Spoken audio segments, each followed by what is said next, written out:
Welcome. My name is Christopher Peter and I am a political economist providing a common-sense perspective on salient current events. In this episode, I'm going to discuss the topic of trust through the lens of different issues. In many aspects of our personal, professional, and societal lives, trust, the ability to rely on the intentions and actions of others, is the foundation. There are many things that we are neither experts in nor do we have the time to learn in a meaningful way. So, we hope that those who specialize in these areas will be trustworthy. So, let us begin our diverse discussion of issues in another special episode of the review. So the Eagles and Patriots completed the worst-kept secret of the offseason. As a loyal Philadelphia Eagles fan, I can understand the emotions some fans have about the situation, especially how long this situation played out because of the league's calendar year and the media needing clicks. Every day there was some calling for a trade, others saying it was never going to happen, and mounts of evidence saying it is eventual.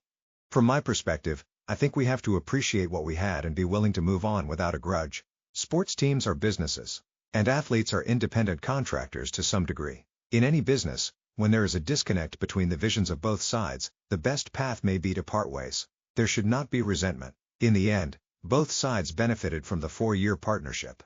The Philadelphia Eagles shocked the football world when they traded for A.J. Brown and then signed him to his initial major contract of his career. This was coming off an Eagles playoff appearance during Jalen Hurts' first full year as a starter, Smitty's first season in the league, and Coach Sirianni's first full season in charge.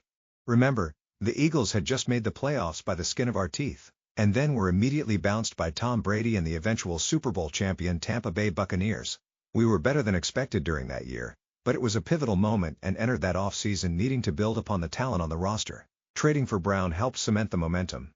What was the result? In his 4 years in Philly, the Eagles made the Super Bowl twice, winning once. Half the time the Eagles were in the biggest game of the season. Simply put, there was a lot of winning that took place. The Eagles were consistently in contention, winning 3 division crowns. Should have been 4. For us Eagles fans, the results were more than we probably could have expected entering that draft night. All things come to an end, and we should be able to acknowledge that overall this has not been a contentious ending to this relationship. There were some uncomfortable moments, but it was not like what we have experienced in the past here or around the sports world. Some moments and comments by Brown had you scratching your head. But he did not hold out. Never really said anything negative. The media may have tried to make the words appear negative, but listening to the context and content makes all the difference. Overall, Brown was unhappy but still came to work every day. We can only speculate if it impacted his play at times. The playoff drops were hard to overlook, but it is hard to judge him that harshly when the overall offense was problematic the whole season. We cannot expect a player to reasonably set aside personal aspirations completely in favor of the overall team success. How many times in your work life have your company and department performed great with historic metrics, but you did not feel valued or appreciated? No reasonable person would hold it against you if you decided to pursue other opportunities. Same with athletes. The whole above the self only lasts for so long and only goes so far. At some point, especially in career fields where there is a great deal of risk and early expiration dates, there is a need to maximize personal outcomes when you feel the status quo ran its course. It may be uncomfortable, but sports really are transactional. At the end of the day, fans support teams. Players come and go, teams remain. Fans appreciate players that play their entire or their prime with the team like family. Other players are acquaintances. We appreciate the memories, but you move on and so we have to move on as well. Personally, I still always wish nothing but the best for any former Philly player, except when they face my teams.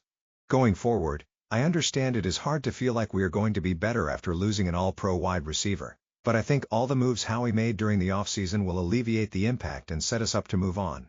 I believe we have the opportunity to be less dependent on just 2 stars and hopefully able to utilize the whole host of talent to become far from predictable. There was a lot of trust placed in various groups of people to make this trade come to fruition. The Eagles and Patriots had to trust one another as there was a need to delay its execution. Brown had to trust that he would end up with his preferred team. Eagles fans have to trust that we are prepared to make a smooth transition and still contend with the many great players that remain. Trust is important in sports. You have to trust your teammates to play their parts, coaches to prepare you in an effective and efficient manner, and the front office to maintain an overall organizational culture and growth business for all parties and stakeholders. Now, let us talk about trust a little bit more, as it is our underlying theme. Why should anyone believe you? The pillars of all relationship types in our lives are trust and respect. Can you rely on the other person to honor their commitments, be fully accountable for their actions, and vice versa? Whether it is a friendship, marriage, or some form of professional relationship, the relationship is completely dependent on trust. From a professional and economic perspective, people can form respect from seeing someone's accolades and accomplishments, understanding their reputation without fully knowing them. But the next step is being able to develop a level of trust that a person can fill an organizational need or provide a purchase service that you are either unable to do yourself or it is more cost-effective to outsource. Sometimes, we believe that just because a company or individual hires you or does business with you initially means that they trust you. Not necessarily. It just means they are giving you an opportunity to earn their trust in future business as a potential result from that. Interviewing someone or engaging with a business can be misleading because people are always on their best behaviors at the beginning. For example, there are many reasons you trust certain mechanics to work on your car. When you first visited their shop, there was probably a good level of anxiety about the experience. Would they be able to identify the issue and fix it? Is their estimate fair, or do they try to upsell you in a manner that exploits an asymmetric information gap?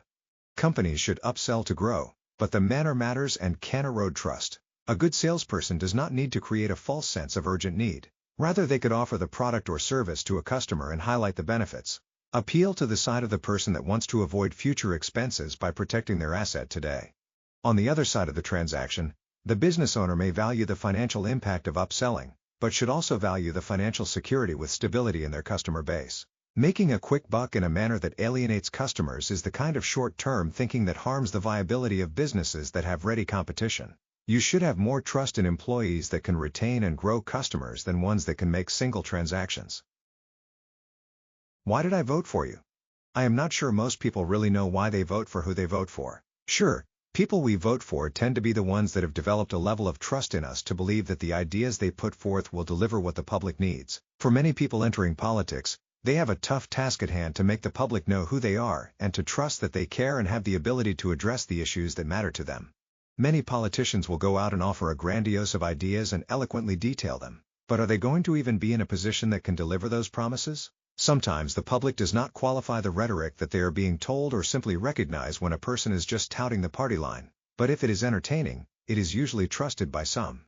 Many people hear things and compare the ideas to their level of expertise and understanding. But there are gaps, obviously. Many lack economic understanding, which is why there are people who accept these radical socialist ideas. There are gaps in understanding the critical issues in certain industries, which is why people are hesitant for action in those spaces.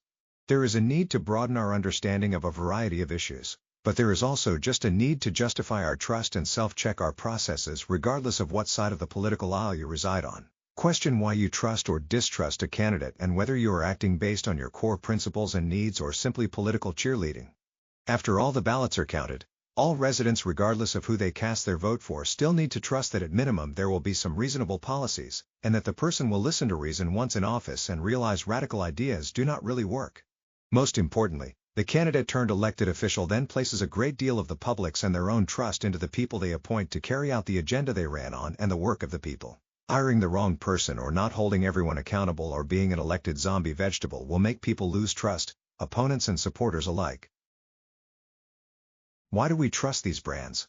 Two companies that are highly regarded as brands you can trust are Costco and Amazon, both names that you should be familiar with. Both are extremely customer-focused and loved by the customer base. They truly stand behind their products and services, like few retailers truly do.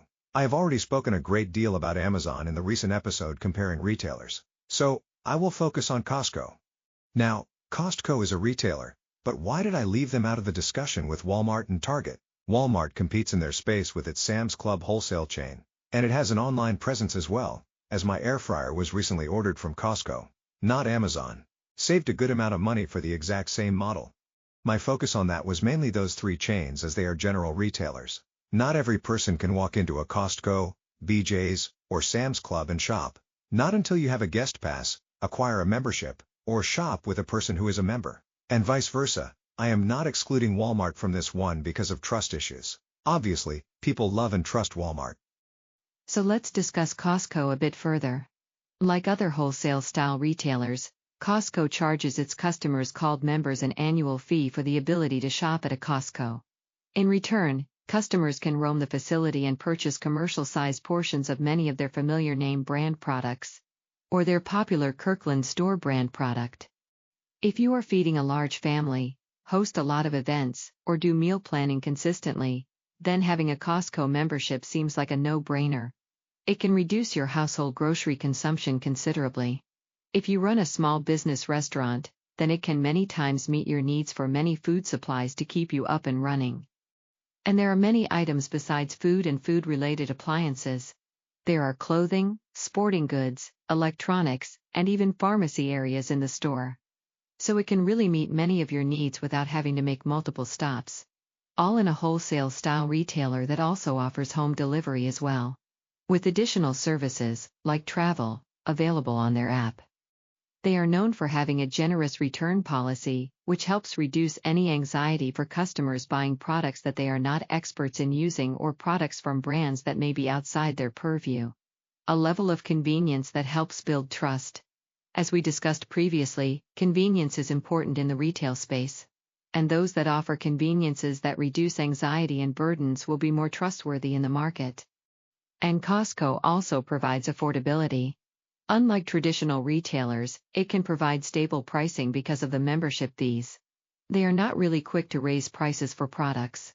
While traditional retailers make income by the size of the margins earned on each transaction, Costco and other wholesale retail chains, along with Amazon, generate significant income from membership fees alone. In some cases, membership fees become like gym memberships. You sign up, go a few times, and forget about it. But their customers do not generally forget about it. They have high retention rates, especially in North America. They serve the interests of their customers and they do it very well and consistently. When you are trusted, convenient, and consistent, customers will be loyal. Everyone seems to have a threshold to justify the cost of the membership. Whether a household or an individual, you can make a reasonable case that a Costco membership will provide value beyond shopping at any of the local chains. For a membership cost of $65 a year, at minimum, you are not really making that big of an annual commitment for access. I made the commitment just before the pandemic, following experiencing it with friends and family. I thought it would help with my goals to lose some weight with meal planning and avoiding eating out, which it did. So I signed up for a membership and started doing meal plans for 2-week intervals. Of course, when the pandemic hit, this practice helped me not obsess over meals while going through the different phases. Now, I will admit that my Costco membership is currently like a gym membership. In the last 12 months, the only purchase I have made at a Costco was probably my air fryer. I have been to Costco a few times, but was not the purchasing person. I have used their travel services. I rented a car there a few times. Despite the sparse usage lately, I would not consider giving it up because I do plan to return to the meal planning exercises. And, as I just stated, I use it for travel bookings at times. For the cost of a cup of coffee each month, I will commit to still use it, and I will start buying coffee there so I will stop ordering coffee out. See, it already paid for itself. Like other Costco members, I came across the brand through word of mouth. I went to one to help a friend get some items needed for an event. Then tried it again with family members before deciding to join. Did not feel like a major decision because of experience before making the commitment. Costco is very attuned to what their customers' needs, wants, and expectations are. Their customer service is very customer-friendly. As Jennifer stated, they really stand behind their products and are not overly restrictive with returns and hassling over things that other traditional retailers may irk their visitors over. There is a long-term focus, retention, repeat transactions, and growth for existing customer base. Compared to other retailers, Costco experiences growth not just with adding new locations, but with consistent growth at the same store location. Expanding the existing business rather than finding new customers is something that makes Costco stand out to a degree in retail. Customers are loyal and trust the brand. And it is clear that Costco wants to do right by its customers. And they do not tell you about it. When was the last time you saw a Costco advertisement on television? Or social media? Or a celebrity endorsement? This is not their style. They can achieve market-leading same-store growth without the normal marketing blitzes or promotional campaigns in the media. That is unique. Now, there are promotional pricing and discounts to drive sales, but their customers simply know by following the brand closely, watching the app, and talking to store staff, who will tell you when price promotions are coming. Also, customers spread the word, as they are probably one of the most effective word-of-mouth value chains in the economy today. The news media does help with some fanfare at times, and the discussion over the new trends by social media helps as well. The success of the Kirkland brand in becoming a name brand is something that got the attention of national media. The price of the hot dog special is something social media pays somewhat close attention to, like it is an economic indicator. And this is exactly why trust is so critical to brands like Costco, because their customers are their ambassadors and they take pride in being part of the Costco ecosystem. They have built up a great level of trust and have done a great job in maintaining it, which is something that cannot be overlooked. In an era where there are some in the public who thirst to see companies that are supported and positively viewed by the market be proven to be not what people think they are. But Costco has overall avoided that by being a consistent and aligned brand in the retail industry. A very hard feat, as many retailers may run afoul of customer expectations at times, or someone associated with the company gives the brand a bad name. Not with them overall. They have been overall resilient. One opportunity for improvement I would suggest is being more of an open network to credit systems. They tend to do exclusive deals with credit card networks, which can be annoying at times. So, if you are not a holder of a Visa-backed card or forgotten the car, you need to pay cash, or make the trip outside to the parking lot. I am not a fan of exclusive rights. The takeaway lesson is that there is long-term value in trust. Simply building an interesting product or delivering an innovative service is not the sole purpose of a business or brand that wants to be a market leader. Doing it over and over again, and in a manner that consumers feel good about taking that partnership with you helps. Some companies have repeat customers simply because of limitations of choice. Costco is the choice for its customers. Nothing is guaranteed to remain the same forever. I have recently driven through many states that some in coastal areas may regard as flyover states. While these coastal elitists may overlook and disregard these Americans, I have experienced the specialness, American spirit, and perseverance of these overlooked Americans and wonder whether or not American public policy is doing enough to revitalize these communities. There are flawed economic views that lead to bad policies from both sides of the aisle. For instance, there are some who believe that the economy is static and a net-sum game, so that redistribution, high taxes, and fringe energy policies will not fundamentally impact the viability of what was once a thriving union middle class. And at the same time, there has been an over-pursuit of cheap and less quality foreign labor to deliver better results for investors and to attract growth at an unfortunate cost. Some also feel that every result is entirely up to the people and their work ethic, but bad policies made well outside of their state borders have proved to be harmful.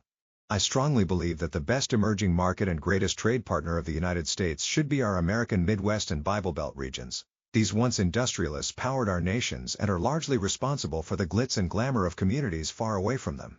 Unfortunately, the money left their regions and never returned. There was no economic recovery cycle because we as a society chased the next shiny object. In many ways, the America First and economic agenda of President Donald Trump is geared towards helping these regions revitalize and put Americans back to work who have longed to contribute to our great American economic story, like their grandparents and parents did, and they have the potential and drive to do so. There are too many myths and stereotypes perpetuated by our coastal media that makes it seem like the vast majority of these Americans are not important. The Hollywood elite have greatly disparaged and perpetuated stereotypes that have made their coastal buddies pursue foreign partners rather than friendship with our American neighbors. There are too many people opposing investing in these regions, preferring to over these individuals dependency over hope, which is ironically what these same people are all too ready to give people who violate our immigration laws. These individuals and their communities have only been viewed as useful to grow our food and hide illegals amongst, but have not truly been valued. What is at stake is the loss of our great American culture and the economic horsepower that these communities can help power a new American economy. But it will not come with big government oppressing them or depleting their hard-earned resources. The answer will most likely require that they are able to have a market for their economic outputs not bound by trade agreements that give preference to our foreign allies, but allows them to fairly compete. It will come in allowing these individuals and their businesses to invest, innovate, and expand in manners that suits their skills and ability, not limited by any fringe agenda. America's flyover region is the jet fuel that our economy can use right now. We have to help get these regions back on their feet. We must help these people fight back. For all those coastal elites that push for social justice, inclusivity, and love, they often prove highly hypocritical when you hear how they regard the American Midwest. For instance, you see how Democratic leaders will pour out millions of dollars to support criminals without the right to reside in America, but will not interact with flyover states. You cannot speak about two Americas when you are the party that is creating two Americas, if not more at this point. The only thing that is offered to these people have been government dependency to public programs that have not provided any real help. They are supposed to be loyal and thankful to programs that keep right on the line of poverty, allowing them to be pushed right back at the whim of a bureaucrat. Yet, these same leaders will look the other way when these programs are exploited, stolen from, and looted by people who are far from destitute and are supposed to be helping them. The American dream does exist, but it is being withheld from them, because we would rather have the production out of sight, out of mind. Real Americans do neither want a handout nor market tricks to give them a temporary advantage. They want the ability to compete on a level and fair playing field, where they can adjust and adapt to meet the market needs. Other nations fight for their producers. We must make sure that we stand with those that are willing to fight for our American economic producers, not the ones that just fly right over them. One of the factors we have to consider when addressing the issues of these communities is that there needs to be real incentives for people to remain in these areas. These areas are a reflection of the aging of America, largely because the search for stable work has drawn them out of the areas that these individuals love. There are some people who love city life, and that is great. And there are people who love and cherish a more country lifestyle, and that should be great as well. But our economic policies have favored creating economic generators placed in cities at the expense of other regions. Many times people moving to these cities would rather be elsewhere. But the mindset of policymakers has been that these people will adapt.